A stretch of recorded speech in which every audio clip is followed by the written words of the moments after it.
All right, so today is the second video of the JavaScript functional programming with JavaScript series, and you don't have to watch these videos in order or anything.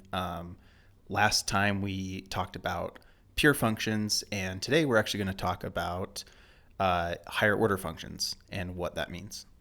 And if you're new to the channel, feel free to like and subscribe. If you're not new, welcome back. And with that said, let's start talking about using functions as higher, or let's start talking about what a higher order function is. Okay, so before we can understand what a higher order function is, we first need to understand what data is. Like in programming, what it means to have data.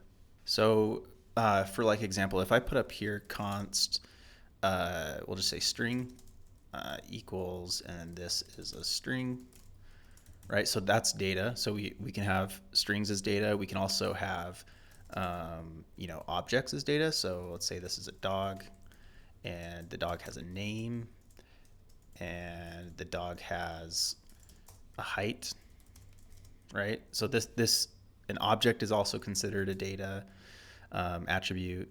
So let's do 27 inches. And let's see, what else can we, an array, right? So, list. And, like if I have, let's say I name all my siblings, right? So Holly, Kim, I've got too many. Let's just we don't need to go through all that. So lists are data. So where higher order functions come into play is JavaScript, especially with JavaScript. They added a little functional programming feature, and that is that functions are data. So like we could call this one adder, and adder is a function, and it takes an x and a y, and it returns x plus y, right?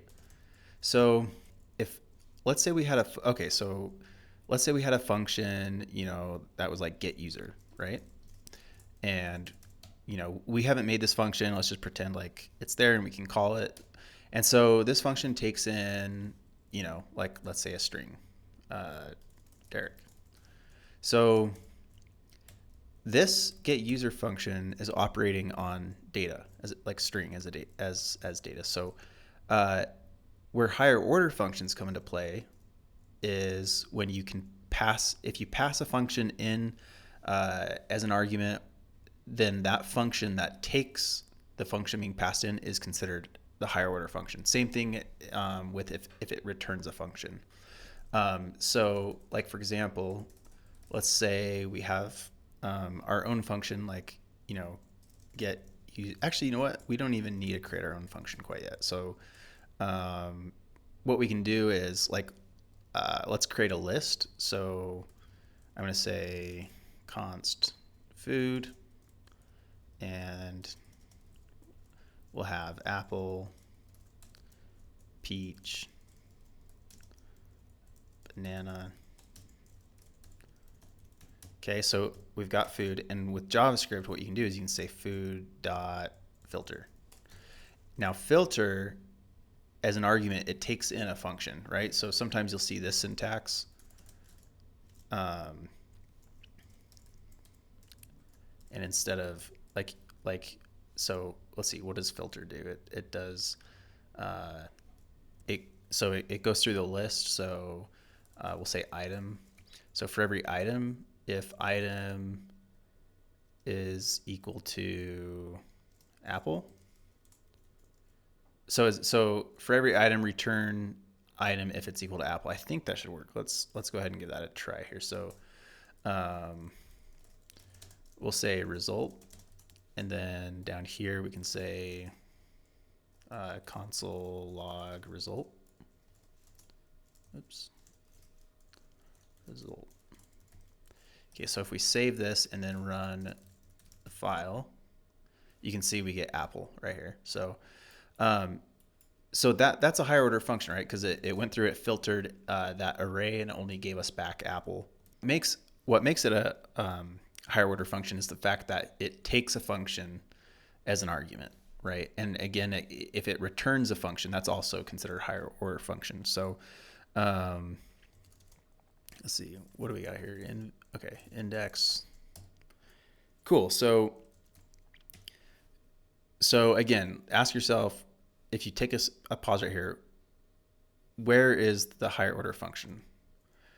So in this example, the higher order function is filter. It's part of the JavaScript language.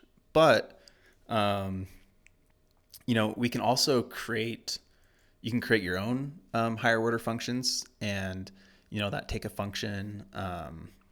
And another thing that's really cool is you can be more modular with this approach, right? So down here, I can say, const apple only, right? And then so I declare this as a function that takes in an item, and actually we don't need these parentheses. So it takes in an item and it returns an item if it's equal to apple, just like how we have down below. And so instead of writing that out, we can just say apple only, and filter then operates on that function. So just to make sure this works. Oh, did not work. All right, so let's go back and see what I did wrong. Okay, yeah, I see it. I don't know why I did item as a string, so that should fix it.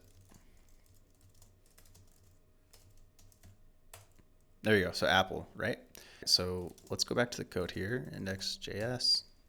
And this part right here, this is actually going to be a really cool part.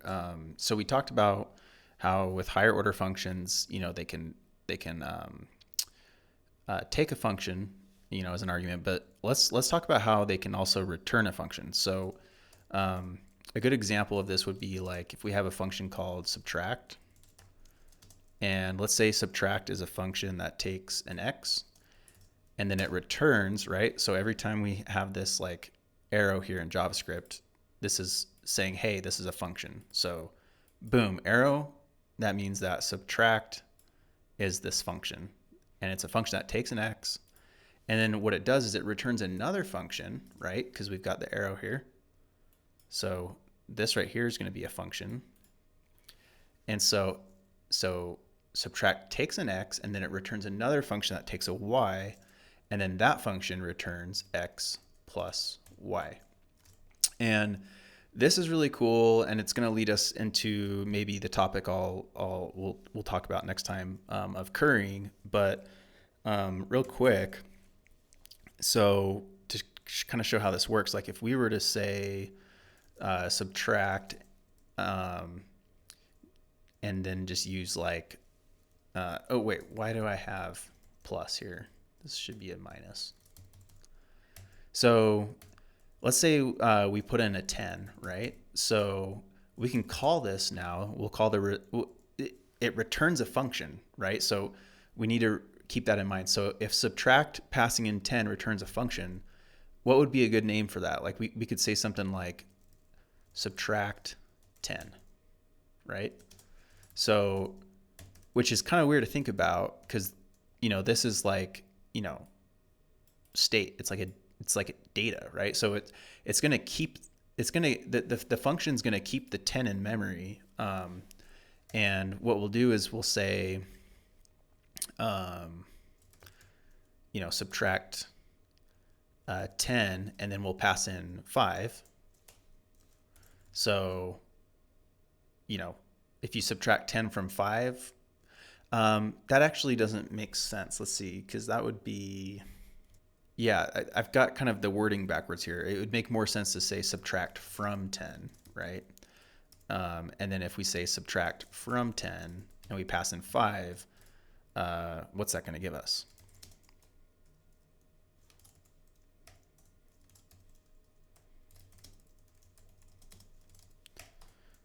So we'll go ahead and console log out result. And I don't know, what do you think? 5. Is that what you guessed? Pretty cool stuff, right? Like, I mean, really, that kind of covers currying almost in a sense, but that's what we'll get into more in depth next time is currying. But to stay on topic, this video is, hopefully helping you understand what a higher order function is. All it really is, in JavaScript, it's a function that takes a function as an argument or a function that returns another function. So yeah, fun video, and we'll see you guys next time.